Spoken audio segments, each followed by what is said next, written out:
It was late in the evening when we returned from the party. My wife had dressed up beautifully that night, wearing a shimmering black dress that drew everyone's attention.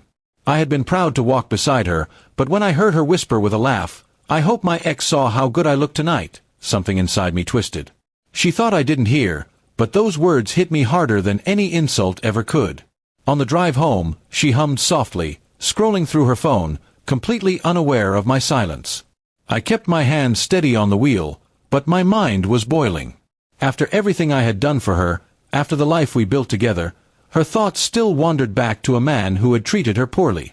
She had once told me he broke her heart, yet now she joked about wanting his approval. When we got home, she kissed my cheek casually and went to bed as if nothing had happened.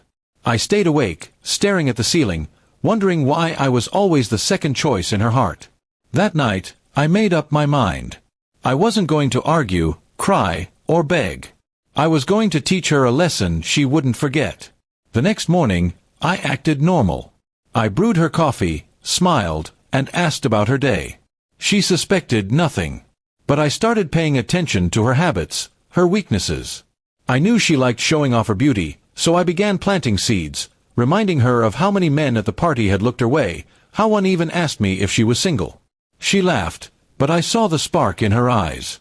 She wanted validation, and I was going to use that against her. I began to pull back my affection. No more compliments, no more attention. I focused on my work, hit the gym more often, and improved my wardrobe. Slowly, she noticed. She would ask, "Why don't you look at me like before?" And I would shrug. Her frustration grew. Then I started going out without telling her much. A dinner here, a meeting there. She began asking questions, sensing something had changed. The more she asked, the calmer I stayed. I had learned the art of silence, something that drove her insane. One evening, I came home late, smelling faintly of perfume that wasn't hers. I didn't cheat, but I made sure the illusion was there. She exploded with accusations, demanding answers. I simply smiled and said, "I hope someone saw how good I looked tonight." The color drained from her face instantly. She stammered, tried to defend her joke from the party, but the damage was done. I told her calmly, "You wanted your ex to notice you. I wanted you to notice what it feels like when your partner seeks someone else's eyes." Her silence spoke volumes. Over the next few weeks, she grew more desperate, showering me with affection, trying to regain the love she had once taken for granted. But I didn't make it easy.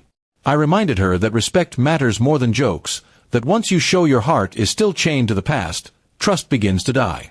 Her ex had never cared about her success or beauty, but I had been there through everything, building her dreams with her. Yet she had joked about wanting his attention, forgetting that words can cut deeper than knives. When she realized she might lose me, she broke down.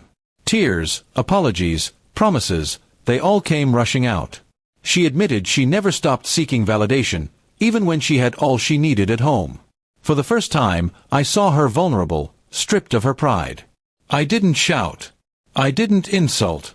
I simply told her, "I don't compete with ghosts. If you want me, then bury him completely, because I won't live as a second option." That night, she deleted every trace of him, old photos, messages, contacts. She begged for a fresh start. I allowed her the chance, but things would never be the same. The power had shifted. She now knew I could walk away any moment, and she would be the one left broken. That was my revenge. Not leaving, not yelling, but making her realize how easily I could have what she feared losing. And from that day on, she never joked about her ex again. Instead, she looked at me with a fear and respect she had never shown before. My silence, my patience, my cold revenge had spoken louder than any outburst could. Because sometimes, the greatest revenge is not betrayal or anger. It is showing them that their words have consequences, and you are strong enough to rise above them.